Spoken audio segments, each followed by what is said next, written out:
ঢাকার ধামরাইয়ে জাতীয়তাবাদী দল বিএনপি যুবদলের আয়োজনে এক বিশাল জনসভা অনুষ্ঠিত হয়েছে। জনসভাটি শুক্রবার হাতকোড়া জামিয়া মঈনুল ইসলাম মাদ্রাসা মাঠে গাঙ্গুটিয়া ইউনিয়ন বিএনপি যুবদলের উদ্যোগে অনুষ্ঠিত হয়।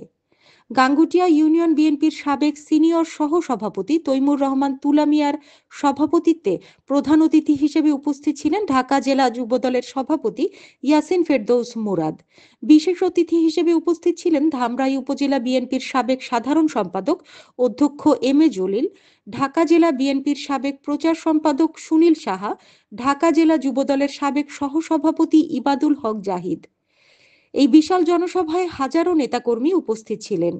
এতে জাতীয়তাবাদী আদর্শে একত্রিত হয়ে বিএনপি ও যুবদলের বিভিন্ন কর্মকাণ্ড নিয়ে আলোচনা করা হয়। আজকে 15.5 বছর পর এই গাঙ্গুটিয়া ইউনিয়নে আমরা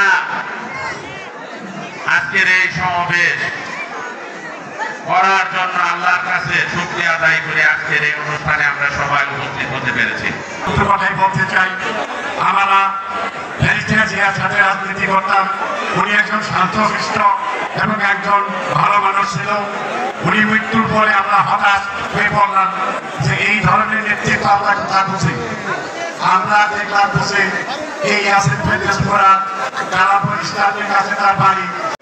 সক্রিয় সহযোগিতায় ছাত্র সমাজের প্রতিবাদের প্রেক্ষিতে 5 আগস্ট দেশ মুক্ত হওয়ার সময় কারণে আমি দেশে আসতে পেরেছি। এজন্য আমি আল্লাহর কাছে শুকরিয়া আদায় করি এবং আপনাদের সবার দোয়া কামনা করি।